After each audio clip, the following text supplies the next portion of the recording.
নমস্কার, আমি দেবশ্রী কথা বলছি অটিজম আড্ডা উইথ দেবশ্রী থেকে। আজকের আলোচনা একটা খুব কমন কিন্তু হার্মফুল চিন্তাভাবনা। আমাদের মধ্যে অনেকেই মনে করেন অটিস্টিক বাচ্চারা চিরকাল বাচ্চাই থেকে যাবে, কিন্তু এই চিন্তাভাবনাটা কি ঠিক? আসুন আমরা একটু আলোচনা করে দেখি। আমি আমার মতো করে বলি, আপনাদের যা বলার থাকবে নিশ্চয়ই আপনারা আপনাদের কমেন্টে নিচে জানাবেন, তাহলেই তো আলোচনা এগোবে। অটিস্টিক মানে ডেভেলপমেন্ট ডিলে, ডেভেলপমেন্ট বন্ধ কিন্তু নয়।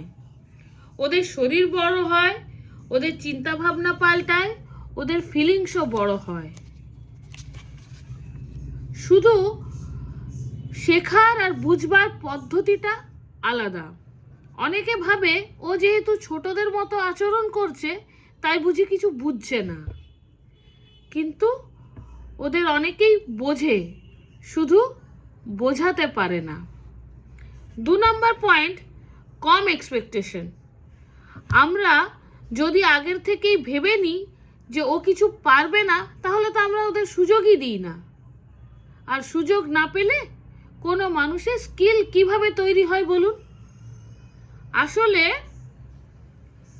এদের কাজ করে দেওয়াটা সহজ, কঠিন হচ্ছে পাশে থেকে ধৈর্য নিয়ে কোনো কাজ শেখানো।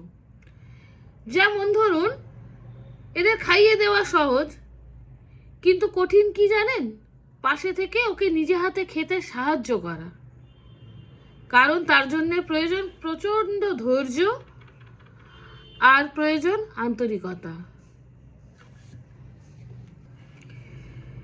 এইভাবে যে কোনো কাজ ওদের যদি আমরা করে দিই সেটা 5 মিনিট লাগবে, কিন্তু ওদের যদি আমরা করতে বলি বা করতে শেখাতে যাই সেই কাজটা হয়তো আধ ঘন্টা সময় লেগে যাবে।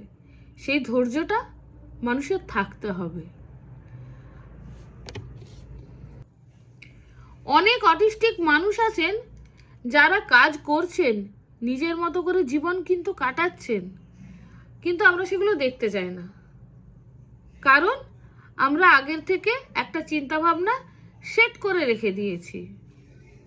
হ্যাঁ, ওদের সাহায্যের প্রয়োজন হয়, কিন্তু সবসময় বেচারা কিছু পারবে না এই চিন্তাভাবনাগুলো না ওদের আত্মসম্মানে পুরো ভেঙে গুড়িয়ে দেয়। ওদের দরকার সাপোর্ট, থেরাপি আর সুযোগ, আর কি তার সাথেও দরকার রেসপেক্ট। অনেক বাবা মা খুব ভয়ে থাকেন যে আমার বাচ্চার বড় হয়ে কি হবে, কে দেখবে ওকে। এই ভয়টা সমাজ আমাদের মাথায় ঢুকিয়ে দিয়েছে, কারণ বারবার বলা হয় ও তো সারা জীবন এরকমই থাকবে।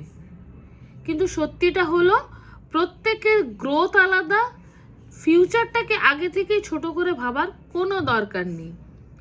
অটিস্টিক মানুষেরা আলাদাভাবে বড় হয়, কিন্তু বড় হয় ঠিকই। ওদের স্বপ্ন ছোট করে দেখবেন না, ওদের ফিউচার আগে থেকে সীমাবদ্ধ করে দেবেন না। ওদের পাশে থাকুন, সুযোগ দিন, বিশ্বাস রাখুন, তাহলেই ওরা ধীরে ধীরে এগোতে পারবে। কি মনে হয় আপনার আমার কথাগুলো? যদি আপনার এই ভিডিওটা প্রয়োজনীয় মনে হয় তাহলে অবশ্যই লাইক, শেয়ার আর কমেন্ট করবেন আর সাবস্ক্রাইব করবেন, কারণ এই কথাগুলো আরও মানুষের কাছে পৌঁছানো খুব দরকার। ধন্যবাদ।